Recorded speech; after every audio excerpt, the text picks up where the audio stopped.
Naruto Uzumaki, the Seventh Hokage, the hero of the Fourth Great Ninja War, the man who carried the hatred of the world and turned it into peace, is now gone. Not defeated in battle. Not killed in war. But sealed away. Frozen in a dimension where time does not move. The shinobi world believes he is dead. His village mourns him. And the very peace he worked so hard to build is beginning to crack. So the real question is not just whether Naruto will return in Boruto, it's what kind of world will exist when he does. To understand Naruto's current fate, we have to go back to the end of Naruto Shippuden.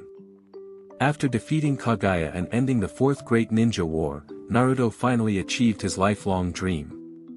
He became Hokage. More importantly, he created an era of peace.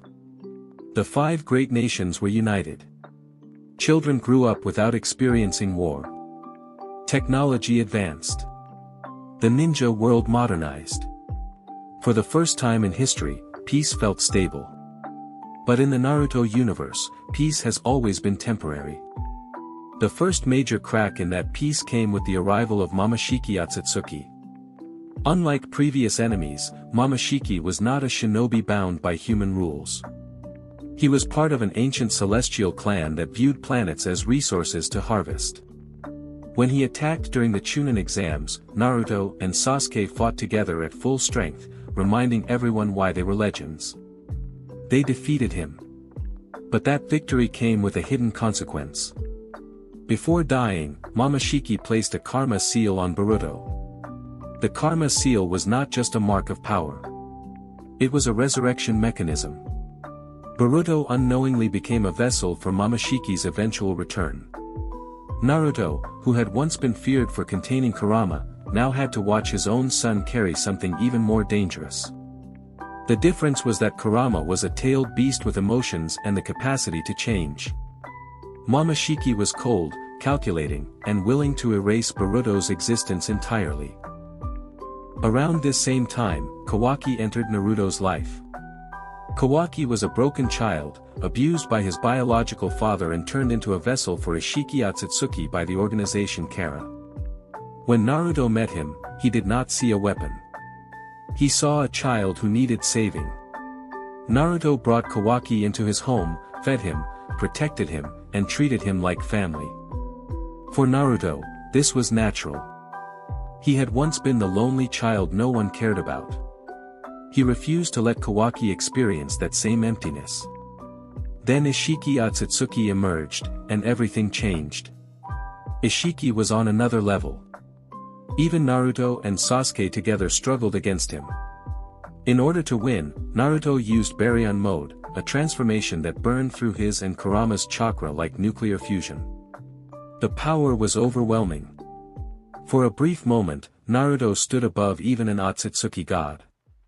But the cost was devastating. Kurama died. Kurama had been with Naruto since birth. Their relationship evolved from hatred to partnership to true friendship. Losing Kurama was not just losing power. It was losing a lifelong companion. Naruto survived the battle, but he was no longer the same. Without Kurama, his strength was significantly reduced. At the same time, Sasuke lost his Rinnegan, removing another pillar of protection from the shinobi world. The era of unstoppable legends quietly ended. Meanwhile, Boruto's karma continued to progress. There were moments when Momoshiki took control of Boruto's body. Kawaki witnessed this firsthand. He saw how dangerous Boruto could become. Unlike Naruto, Kawaki does not believe everyone can be saved. Kawaki believes threats must be eliminated completely. To him, Boruto was no longer just his brother. He was a ticking time bomb that could destroy everything, including Naruto. Kawaki's love for Naruto is genuine. That is what makes his actions tragic rather than evil. Kawaki believes Naruto is too kind, too forgiving, too unwilling to make hard decisions. So Kawaki decided to make the decision Naruto never could. He sealed Naruto and Hinata in another dimension where time does not flow. They are not dead. They are suspended. safe from harm, but removed from the world. In Kawaki's mind, this was protection. If Naruto was out of the way, he could eliminate Boruto and end the Otsutsuki threat permanently. But the situation escalated further when Ida's ability rewrote reality itself. The world's memories changed. Kawaki became Naruto's true son in everyone's eyes. Boruto became the outsider responsible for Naruto's death.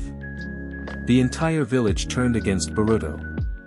Even his closest allies were affected. Sasuke was one of the few who chose to trust Boruto despite the altered memories. This mirrors the original Naruto story in an interesting way. Years ago, Naruto chased after Sasuke to bring him back. Now Sasuke stands in the shadows supporting Naruto's son. The generational parallel is intentional. Sasuke once walked the path of isolation and revenge. Now he walks the path of quiet loyalty. So will Naruto return? From a narrative standpoint, it is almost certain. Naruto is too important to the foundation of the story to remain sealed forever. However, when he returns, he will not return as the strongest being alive. He no longer has Kurama. He no longer stands at the absolute peak of power. Instead, his role will likely shift from warrior to moral anchor. When Naruto wakes up, he will enter a world where Boruto has been hunted as a criminal. He will learn that Kawaki, the boy he saved and loved, sealed him away and attempted to kill his own brother. He will discover that Sasuke chose to protect Boruto despite everything.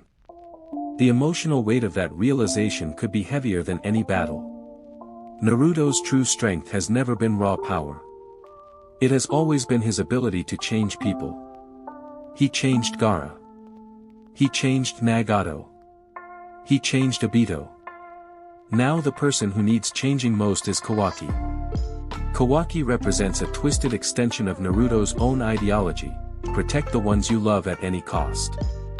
The difference is that Naruto believes in saving everyone, while Kawaki believes in sacrificing one to save many. Naruto's eventual return may not lead to a simple victory. Instead, it may force a confrontation of ideals. Boruto versus Kawaki is not just a physical clash. It is a philosophical one. Destiny versus choice. Protection versus freedom. Love versus control. Naruto standing between them would symbolize the heart of the entire franchise, the belief that bonds matter more than power. There is also the possibility that Naruto's sealing was necessary for the story to progress. As long as Naruto was present, Boruto could never fully grow out of his shadow. By removing Naruto, the story forces Boruto to experience loss, isolation, and responsibility in a way Naruto once did. It forces Kawaki to carry the burden of his decision. It forces Sasuke back into the role of wandering protector. Naruto's fate moving forward could take two directions. He may return to help reconcile Boruto and Kawaki, reaffirming his ideals and restoring balance. Or he may ultimately sacrifice himself one final time to protect both sons, completing his journey as a father rather than as a Hokage. If he dies, it would likely be by choice, not defeat. In the end, Naruto will almost certainly return. But the bigger question is whether his ideals can survive in a world that has grown harsher and more extreme. Kawaki believes the world must be controlled to be safe. Boruto believes in enduring suffering without losing himself. Naruto stands between those philosophies. When he finally steps back into the world, it won't just be about reclaiming the spotlight.